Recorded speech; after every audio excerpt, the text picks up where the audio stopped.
Assalamualaikum warahmatullahi wabarakatuh. Perkenalkan, nama saya Noval Hasan, mahasiswa Universitas Muhammadiyah Jakarta, Fakultas Ilmu Sosial dan Ilmu Politik, jurusan Ilmu Politik. Di presentasi atau di pertemuan sekarang, saya akan membahas transformasi nilai Islam ke dalam politik. Tidak lupa kita sertakan puji syukur kehadirat Allah Subhanahu wa Ta'ala yang masih dan tetap terus memberikan kita nikmat apapun itu, termasuk nikmat sehat dan juga nikmat dunia dan akhirat. Semoga kita tetap dalam serta lindungan Allah Subhanahu wa Ta'ala di tengah pandemi ini, agar kita tetap bisa menjalani aktivitas secara secara aman, nyaman, dan tetap patuhi protokol kesehatan. Bismillahirrahmanirrahim. Di sini saya akan menjelaskan tentang transformasi nilai Islam ke dalam politik. Jadi itu ada hubungannya, itu politik dan Islam. Islam dan politik adalah dua hal yang tidak dapat dipisahkan satu sama lain. Jadi itu nilainya itu saling terhubung gitu, jadi tak bisa dipisahkan satu sama lain. Sebagai sebuah aturan nilai, Islam berperan tidak hanya pada aspek ubudiyah saja, tetapi juga mengatur secara prinsip dalam aspek politik. Nabi Muhammad SAW selain sebagai seorang rasul yang membawa pesan dakwah, tauhid dan moral, beliau juga seorang negarawan ulung yang mampu mentransformasikan nilai-nilai Islam dalam kancah politik. Boleh dibilang beliau adalah seorang kepala negara yang ideal di masyarakat di masanya. Jadi Nabi Muhammad itu pemimpin yang benar-benar sangat ideal saat masanya atau eranya, yang barangkali juga menjadi teladan ideal bagi setiap manusia yang terjun dalam kancah perpolitikan. Jadi Nabi Muhammad itu bukan hanya cerminan sebagai rasul aja, bukan dalam beragama aja, tapi dalam politik, dalam berpolitik juga, dengan cara dia memimpin. Nabi Muhammad itu menjadi suri tauladan yang sangat baik. Melihat urgensi Islam dalam politik, maka di kemudian hari para sarjana muslim merumuskan etika politik Islam tersebut yang sudah berjalan implementatif di zaman Nabi SAW menjadi rumusan prinsip politik yang terkomodifikasi. Maka di tengah arus politik yang cenderung sekuler dan liberal, keberadaan nilai Islam dalam politik diyakini perlu diterapkan secara prinsipil dalam sebuah negara. Jika nilai luhur ini mampu diterapkan dengan baik, keadilan sosial yang menjadi tujuan dari politik Islam itu sendiri akan dirasakan. Cita-cita luhur ini seperti yang sudah diwahyukan oleh Allah dalam surat An-Nisa ayat 58, yang artinya, sesungguhnya Allah menyuruh kamu menyampaikan kepada yang berhak menerimanya, dan menyuruh kamu apabila menetapkan hukum di antara manusia supaya kamu menetapkan dengan adil. Sesungguhnya Allah memberi pengajaran yang sebaik-baiknya kepadamu. Sesungguhnya Allah adalah Maha mendengar lagi Maha melihat. Melihat isi kandungan tersebut, kita mengomentari ayat tersebut. Muhammad Abduh menegaskan bahwa ayat tersebut merupakan sendi pokok dalam politik Islam dalam sebuah negara. Pertama, ialah amanah ilahiyah bagi pemegang kekuasaan. Jadi penguasa itu dalam prinsip Islam itu harus amanah dalam memegang penguasaan tersebut. Jika pemimpinnya saja tidak amanah, bagaimana? Jika pemimpinnya saja tidak mempunyai sifat amanah, bagaimana dia mau menaungi, memimpin dan membawa sebuah, misalkan dia pemimpin negara, sebuah negaranya tersebut menjadi negara maju dan berkembang, sedangkan dia saja tidak amanah. Jadi memang harus kita bisa mencari pemimpin yang amanah. Karena kalau kita amanah itu jadi kan sejahtera tuh. Jadi sebagai pemimpin kita itu harus sebagai pemegang kekuasaan itu harus bisa memberikan kesejahteraan bagi masyarakat karena keamanahan kita itu. Terus kedua itu keadilan secara menyeluruh. Jadi kita itu harus adil, jangan pandang bulu dan juga jangan memihak ke siapapun. Jadi kita harus benar-benar berperilaku adil tanpa memandang dia siapa ataupun apa. Jadi harus benar-benar adil. adil yang secara menyeluruh yang harus dilaksanakan oleh pemangku kebijakan terhadap masyarakat, yaitu para pemimpin. Jadi harus amanah dan juga adil.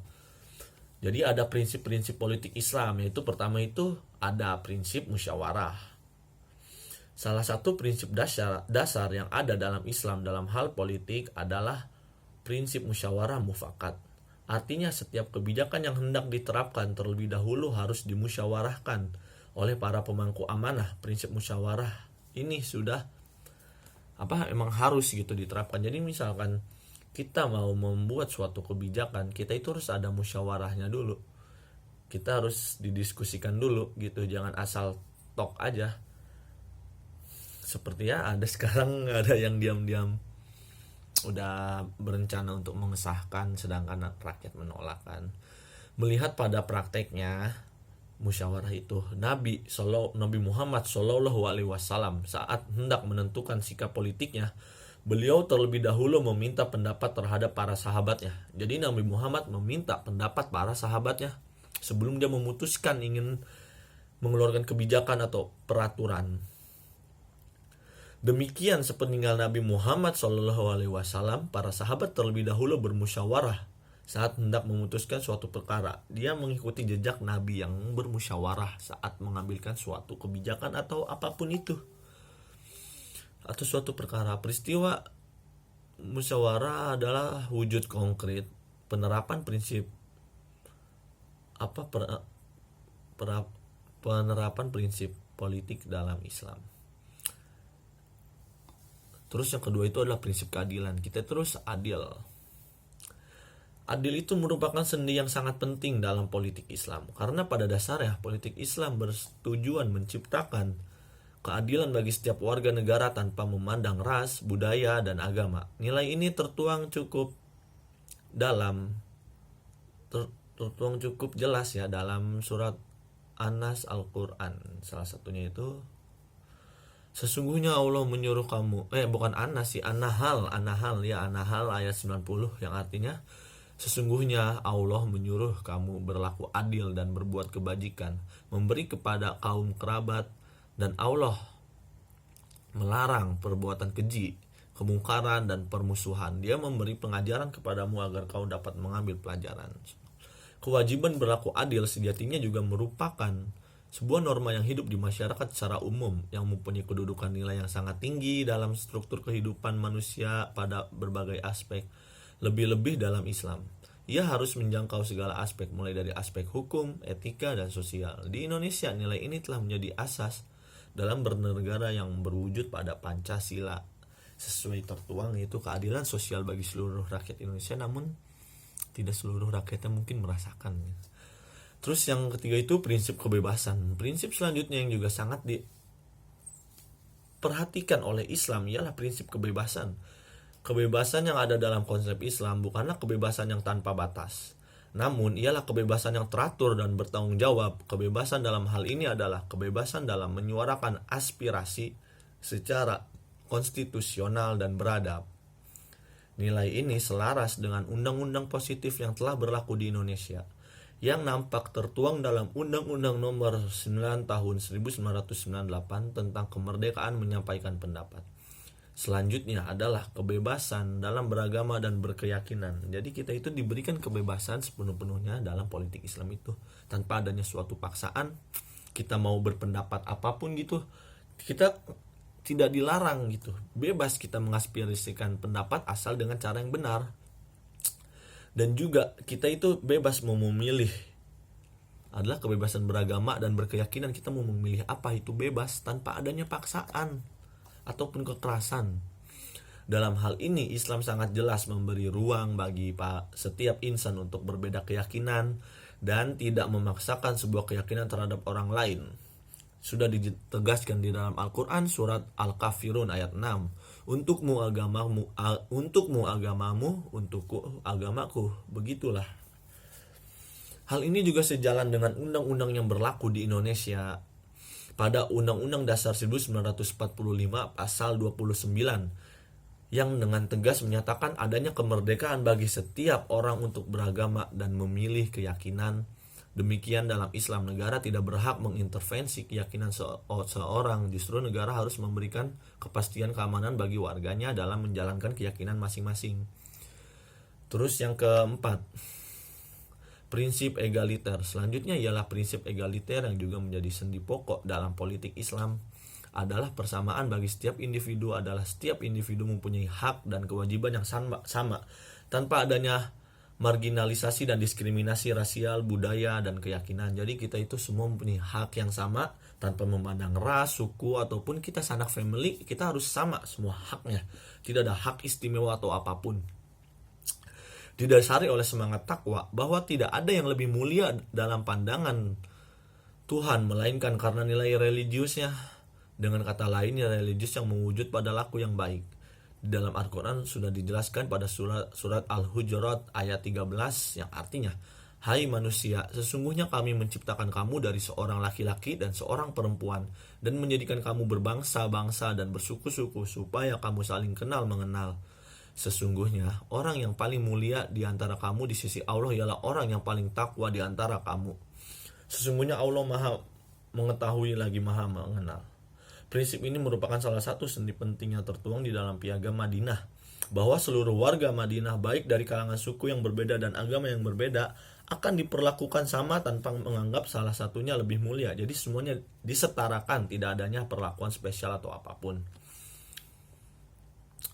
Dan juga yang kelima itu prinsip pertanggungjawaban pemerintah. Prinsip ini menekankan pada aspek persamaan kedudukan antara masyarakat dan pemangku kebijakan.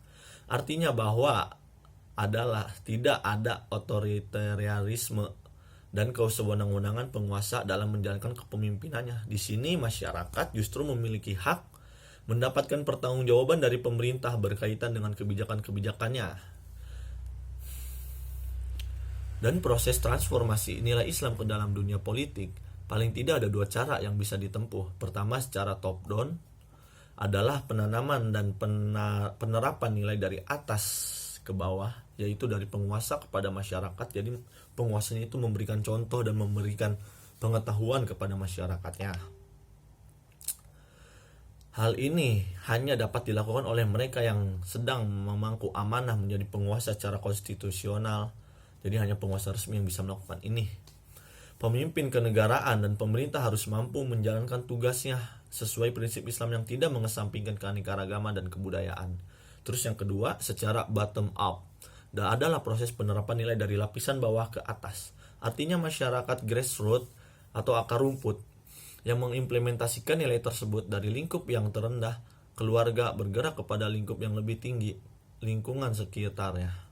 Dalam hal ini masyarakat juga berhak mengawasi, menyampaikan aspirasi dan memberikan masukan kepada pemerintah, bahkan dibenarkan secara konstitusional untuk setiap warga masyarakat mengajukan peninjauan ulang atau judicial review apabila ada kebijakan dan keundang-undangan yang dinilai merugikan secara sosial. Jadi kesimpulannya dari presentasi saya ini, Islam sebagai agama yang komprehensif memiliki konsep dalam politik. Konsep itu lebih kepada nilai-nilai luhur yang senantiasa akan hidup dan kompatibel diterapkan, melihat sisi humanisme, keadilan dan egalitarisme yang ada di dalamnya, sehingga berpotensi menjadi semangat yang hidup. Betapa Islam menaruh perhatian besar terhadap politik ini, kepada politik hingga pasca sepeninggal Nabi Muhammad SAW, para sahabat seakan menomorduakan prosesi pemakaman Nabi Muhammad SAW sampai urusan kepemimpinan selesai. Sebab pemimpin akan menjadi penentu arah gerak umat Islam selanjutnya. Semangat yang ada dalam politik Islam itu terwujud pada beberapa prinsip. Penting diantara adalah prinsip musyawarah, keadilan, kebebasan, egaliter, serta prinsip pertanggungjawaban.